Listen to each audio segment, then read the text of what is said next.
Welcome to the Old Time Radio Westerns. I'm your host, Andrew Rhynes, and I'm excited to bring you another episode absolutely free. This is one of over 80 episodes released monthly for your enjoyment. Now, let's get into this episode.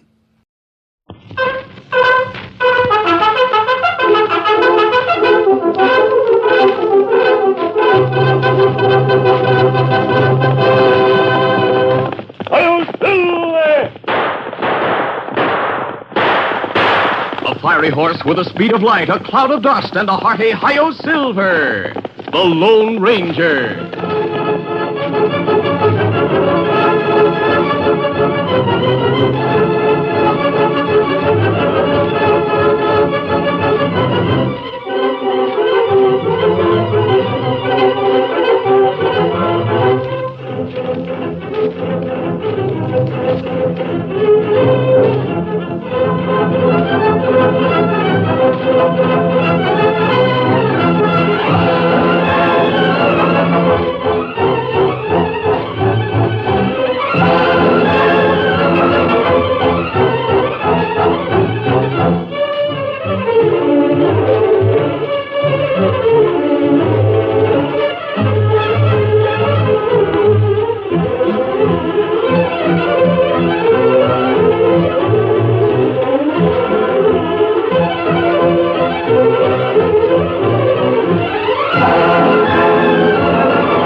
With his faithful Indian companion Tonto, the daring and resourceful masked rider of the plains led the fight for law and order in the early western United States.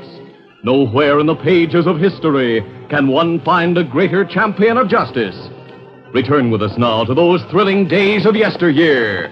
From out of the past come the thundering hoofbeats of the great horse Silver. The Lone Ranger rides again. Come on, Silver! Let's go, big fellow! Hi-yo, Silver! Hi!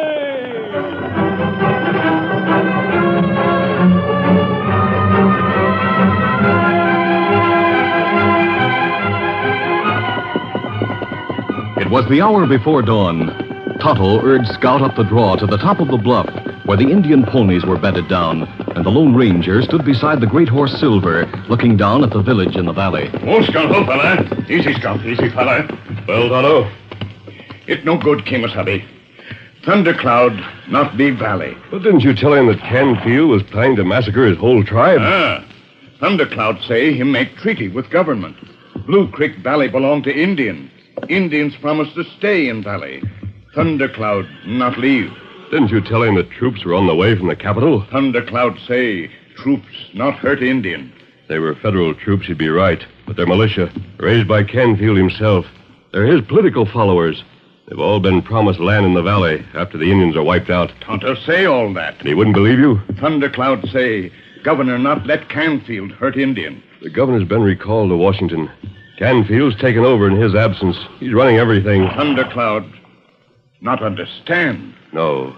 He's made a promise and he'll keep it. He can't understand such treachery. When he's convinced of it, it will be too late. All Indian die. We can't let that happen. The troops will march through that pass to the south into the valley. Indians in trap. There's a way out through the draw you just rode. Once they're up here, the Indians can escape to the hills. Them wait too long. Unless we do something. Thundercloud not listen to us. Words are no use. We'll have to substitute action. How you, me, stop 500 men? I think I know of a way. Horses, Tonto. Horses? Yes, these Indian ponies. Only Canfield's officers are mounted. Come on, we'll round up the ponies. Guide them to the opening of the draw, and then wait. The Indian ponies were driven into a compact group near the opening of the draw. They milled around for a while and then settled down to grazing as the sun rose above the eastern rim of the valley. The Indian village woke to life. An hour later, General Canfield rode through the South Pass, the militia marching behind him. As the Lone Ranger and Tonto watched, they saw Thundercloud raise an American flag above his lodge. Then he and several of the older braves started forward to meet the troops. Thundercloud carried a white flag. In a moment, the Lone Ranger's worst fears were realized. Canfield ordered the troops to halt. A single rifleman stepped forward, took aim at Thundercloud and his delegation, and fired. The distance was too great for accurate shooting. A brave to the right of Thundercloud dropped to the ground. Other braves jumped in front of the chief. Panic broke out among the Indians, and men, women, and children ran toward the lodges. The troops started forward at the double. All right, Tonto, let's go. Come on, Silver! Let's count! The Lone Ranger and Tonto drove the herd of Indian ponies down the draw. The draw opened into the valley between the village and the pass. And when the level ground was reached, the yells of the Indians were enough to swing the herd toward the pass and the oncoming militia. The Lone Ranger and Tonto drove them on, shouting and shooting in the air. The troops broke ranks and ran to escape the thundering hoofs of the herd. The Lone Ranger and Tonto turned back to the village and pulled their mounts to a stop in front of Thundercloud's lodge. Oh, Silver! Oh, easy, steady, big fella. Now you believe what Tonto told you, Thundercloud? Canfield, break treaty. There's no time to argue about that. Get your people up the draw. And tell them to keep moving on into the hills. Manixa! Romano! Romano! You have a few ponies tethered down here. Give me 20 braves to ride them. We'll hold the mouth of the draw until the rest of your people reach the high places. That's good. Thundercloud, do what masked friends say. Good. Uno and eagle! Before Canfield could rally his troops, the Indians were moving up the draw. 20 braves under the command of the Lone Ranger took cover just beyond the narrow opening. Canfield's men were forced to attack in a single column, and the withering fire drove them back. They refused to attack again. The Lone Ranger and the Indians held the draw for 2 hours, and then they raced after Thundercloud and his people into the hills. Canfield took possession of the village and set up his headquarters in Thundercloud's lodge. The self-styled general was livid with rage at the failure of his murderous plan. How many dead? Our men? No, Indians. 12. 12, and hundreds of them escaped. All because of that masked man on the white horse. I'm putting a price on his head. I'm offering $5,000 reward for his capture.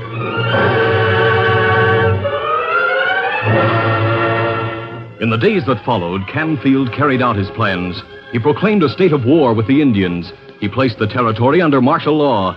He ordered the militia to shoot every Indian on sight. The capital seethed with excitement, and the Lone Ranger himself, without his mask, and dressed as an ordinary prospector, walked the streets of the city, gauging the temper of the people. He stopped beside a man outside the post office. The man was reading a newspaper and muttering to himself. He should know better. He should know better. Who should know better? General Canfield? No, stranger. Howdy, Fairburn, the editor. Look at this paper. I used to know Fairburn when he first came west. He has a habit of speaking the truth. Truth or not, he stuck his neck out this time.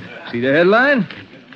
Is this America? And what he says about Canfield and his proclaiming martial law. Don't you believe the general has exceeded his authority? Not with the way things are now. Not with the Injuns out to get all our scalps. Who says they are? Canfield and all these men who took part in the Battle of Blue Creek. The Battle of Blue Creek? Haven't you heard about that? The way the Indians attacked the militia under cover of a flag of truce? Fairburn doesn't seem to think that's the way it happened at all. That's what I say. He's practically taken the side of the Indians. You mark my words. He'll end up before a firing squad. Is this America? Huh? Oh, I was reading the headline again. It's a good question. Firing squads. What's happened to a man's right to trial by jury? Firing squad? Trial by jury? Don't matter. Fairburn will end up with a hole in his head, and so will that renegade who helped Thundercloud. That masked man on the big white horse. You mark my words.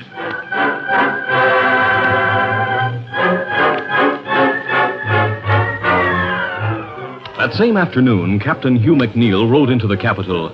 His first stop was at the office of the Mountain News, and Laurie, Howard Fairburn's daughter, greeted him as an old friend. Howdy. Oh, Hugh, welcome to Mountain City. Hello, Laurie. Dad, come and see who's here. Oh, Hugh, I can't tell you how glad I am to see you. That goes for me, too. Hello, Captain. Hello, Mr. Fairburn. This is like old times. It is. You know, I asked for this assignment just so we could have a reunion. Assignment? You going to be stationed here? That's right. We're going to have federal troops. Well, no, not exactly. You're going to have me. Isn't that enough? I don't understand you. It's simple enough. The Army's sending rifles and ammunition for your militia to use. I'm here to act as a liaison officer between your General Canfield and the regular Army. But, Hugh, that's terrible. Why? General Canfield. Have you met him? No, I haven't reported yet. You sound as if he was some sort of a monster. He is.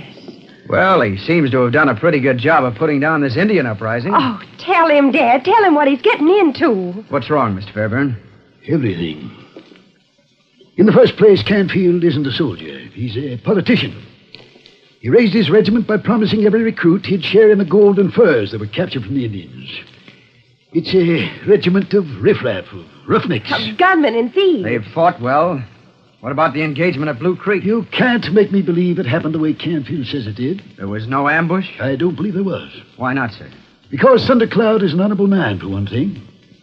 For another, it was a masked man who helped him and his people escape from the valley after the so-called battle. But you're not sure it's the same one, Dad? Reasonably sure. And he wouldn't be fighting with Thundercloud if the chief weren't in the right. What masked man are you talking about? Oh, you know him. When was it? 5-6 years ago when your troop rescued our wagon train from the Sioux? Yes. The masked man who brought you to our assistance. Well, that was the Lone Ranger. I'm convinced this masked man is the Lone Ranger. Here, Hugh. Here's the latest edition of the Mountain News. Read it, and you'll have some idea of what the situation is really like. This is the whole truth and nothing but the truth. The captain read the paper and then left to report for duty. He returned to the newspaper office at 10 o'clock that evening. Lori and her father were locking up for the night. Mr. Fairburn. Yes? How soon can you get out of town? Do you have a horse? Well, I have one out in the back, but what do you mean? What's happened? Canfield's read the Mountain News. What happened? You're to be arrested tonight. On what grounds? Treason. So now he's repealing the Bill of Rights. There's to be no freedom of the press in the territory. There's no time to argue about it. Once you're in jail, there's no telling what might happen to you. I agree that the man's demented. King Canfield. But he has a regiment to back him up. I won't run away. Oh, Dad. There's someone knocking at the back door. Could it be Canfield's men? No, they haven't left headquarters yet, and they wouldn't come to the back door. I'll see who it is. Hello, Fairburn. The masked man. It is. Howdy, mister. Hello, Captain. Oh, heaven help us. Come inside. Don't you realize there's a price on your head? Yes, I've been reading all about it. How did you get here without being seen? Through the back streets. It's a dark night. Where can we hide you, I haven't come here to hide. Your life's in danger, man. Yes, so is yours, Fairburn. I want you to leave town with me. I don't want to run away. You want to fight Canfield, don't you? That's what I mean. You can't do it from here.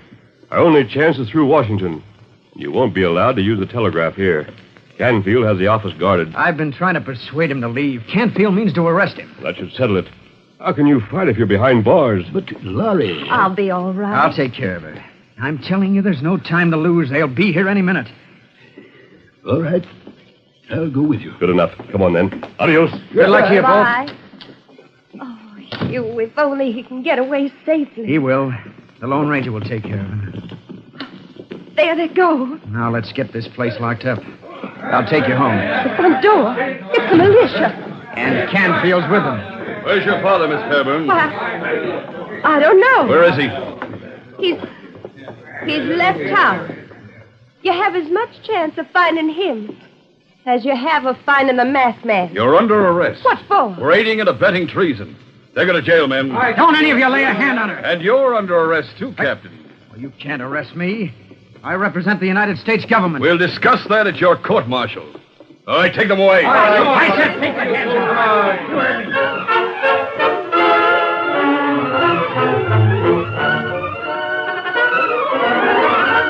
The curtain falls on the first act of our Lone Ranger adventure. Before the next exciting scenes, please permit us to pause for just a few moments.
pursuit continue. After the Lone Ranger and Howard Fairburn left Mountain City, they stopped at the well-hidden camp where Tonto was waiting.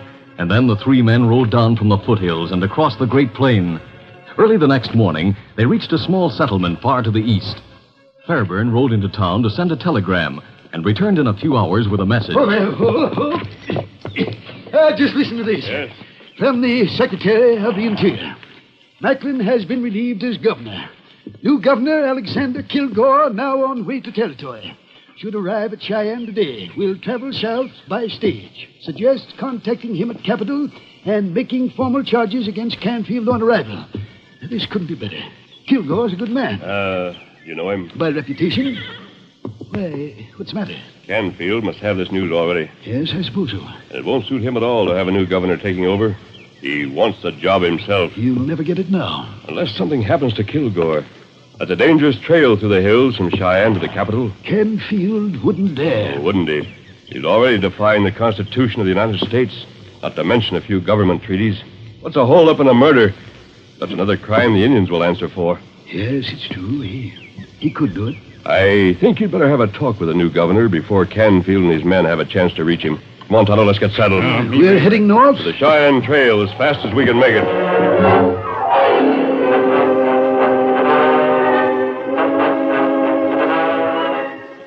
2 days later, the Lone Ranger, Tonto, and Fairburn were standing beside their horses on a high ridge. Below them, they could see the Cheyenne Trail for miles, twisting and turning up the wooded slope. The masked man was studying a small cloud of dust near the foot of the ridge through his binoculars. That's the stage, all right. It not get up here for another hour. I'll stop the stage, get aboard, and you'll follow with my horse. Maybe you ride all the way to Capitol. That depends on whether the governor believes me or not. Tonto, take the glasses. This side of the hairpin curve, about half the way up. What do you see? There are men there. Indians? And look like Indians. But Tonto see horse and their brand on hip. That's not Indian horse. Canfield's men dressed up like Indians. Yes, I think so. Do we have time to get down below the curve? You wait here, Fairburn. We'll need your horse. You're going to stop the stage before it gets to the curve? We can. Easy, steady, big fella. You'll be able to see how we make out. Yes, here's the reins. Oh, thanks. Tonto show best way through trees. Get him up, Scout. Come on, Silver.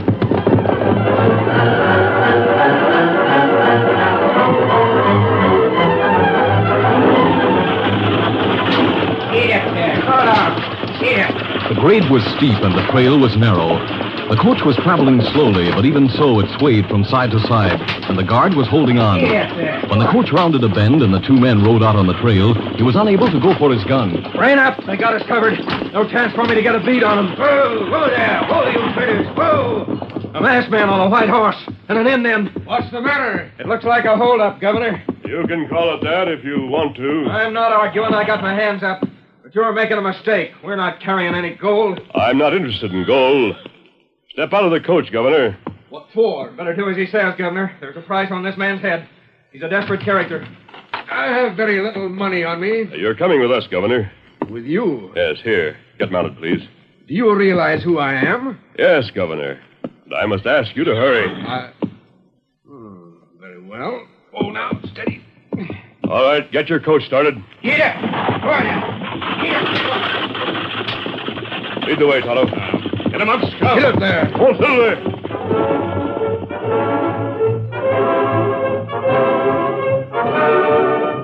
The governor spent that night in the mountain valley where Thundercloud had led his people. And as they sat around the campfire, he listened to the old chief, to Fairburn and the Lone Ranger. His anger at being taken prisoner seeped away, but he found it hard to believe the facts that were laid before him. This is your side of the story. Before I can reach any decision, I'll have to hear Canfield's. Will you let me leave now? Canfield will deny everything we've told you. That's right. And if you believe him, you won't live long, Governor. There were men on the trail waiting to kill you. The only men I saw were you and your Indian friend. Will you let me go? We haven't convinced you. I'm afraid not. Will you give us a chance to prove our case, Governor? How can you do that? Governor, what do you think would happen to Fairburn and me if we gave ourselves up? You'd be given a fair trial. No, Governor, no. I'd go to jail, and the masked man would be shot. What do you think would happen to Thundercloud and the members of his council if they rode into the capital under a flag of truce? They'd be perfectly safe.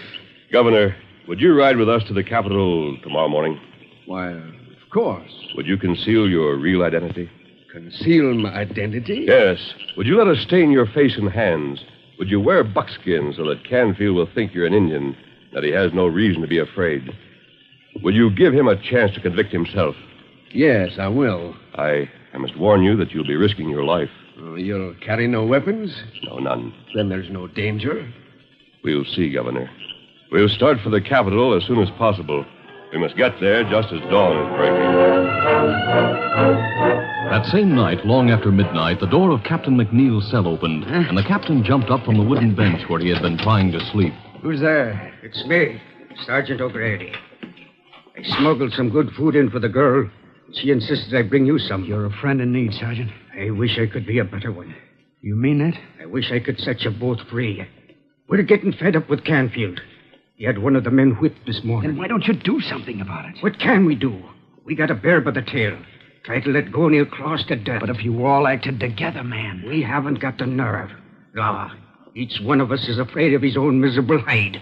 And me, too. Me and O'Grady. I'm scared. Sergeant. No, it's no good talking. Each of them.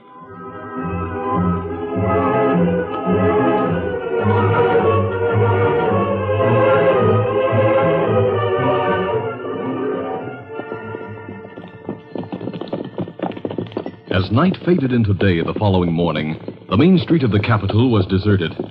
The Lone Ranger, Thundercloud, the governor, and the other members of the party rode slowly toward the white bulk of the government building at the far end of the street, a mile away. Thundercloud himself carried the flag of truce. Lige Stewart at the livery stable was the first to see them. His first shout was one of fear. Then he saw the flag of truce and realized the men were unarmed. In house after house, windows were raised, doors were thrown open, people poured into the street. By the time the procession had covered half the distance to the government building, it was being followed by a constantly increasing crowd. Guards came out of the Capitol and formed a solid rank of rifles in front of the building. The Lone Ranger and his companions rode straight toward them. At last, they pulled their mounts to a halt. Directly in front of the Capitol steps. The door of the building opened and Canfield stepped out, flanked by more riflemen.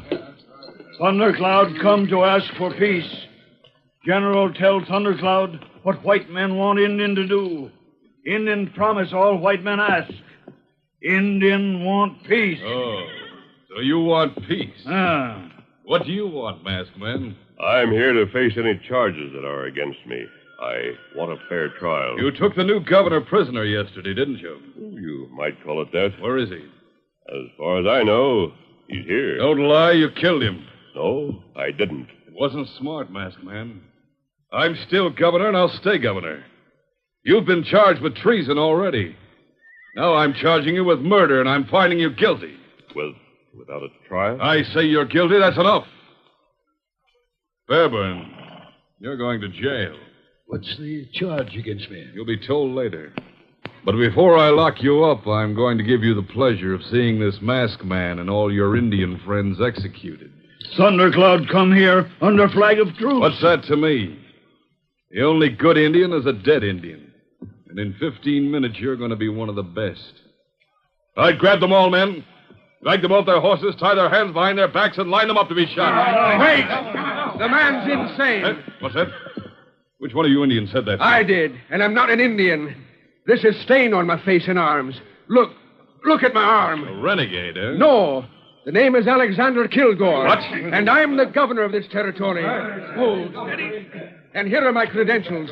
My appointment signed by the President of the United States. I thought that I was dead, eh? And that you were free to govern as you pleased.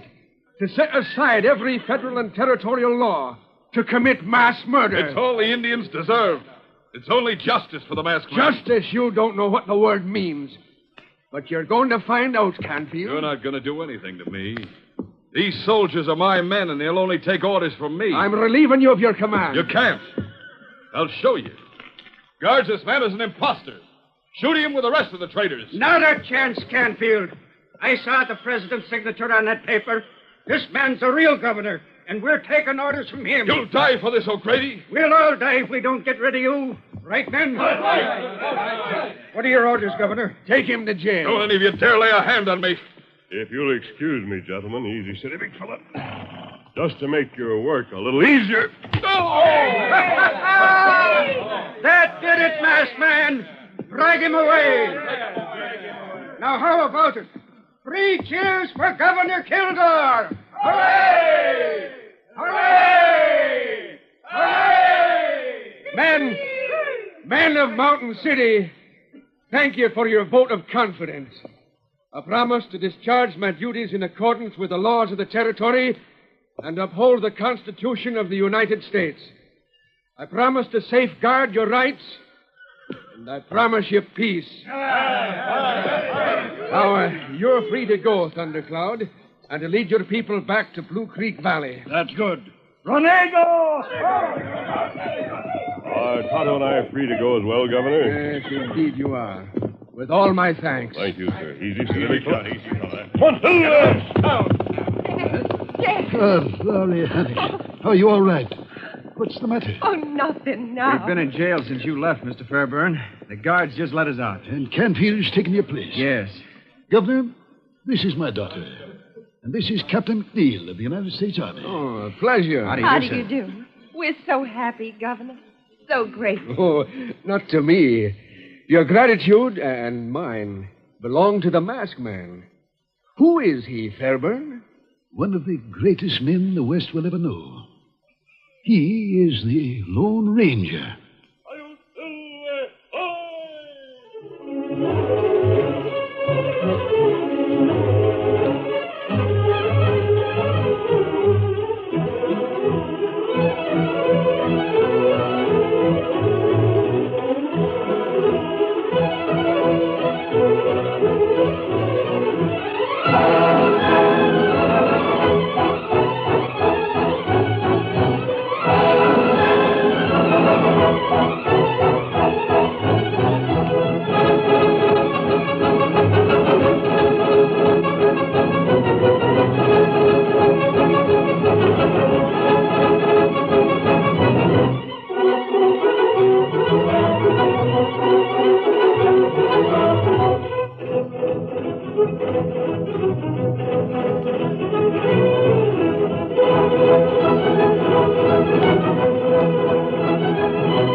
This is a feature of the Lone Ranger Incorporated, created by George W. Trendle, produced by Trendle Campbell Enterprises, directed by Charles D. Livingston, and edited by Fran Stryker.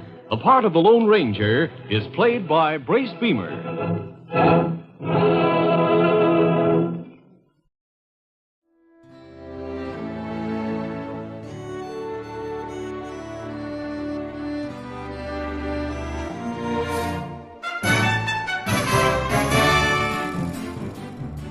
This has been a presentation of OTRWesterns.com, and we hope you enjoyed. Please take some time to like and rate this episode within your favorite podcast application. Follow us on Facebook by going to OTRWesterns.com/Facebook, and subscribe to our YouTube channel by going to OTRWesterns.com/YouTube. Become one of our ranch hands and unlock some exclusive content. We want to thank the following ranch hand, Steve, who joined us recently. You too can join by going to OTRWesterns.com/donate. Send us an email, podcast@OTRWesterns.com, and you can call and leave us a voicemail, 707-986-8739. This episode is copyright under the attribution, non-commercial, share-alike copyright. For more information, go to OTRWesterns.com/copyright. Have a great day, and thanks for listening.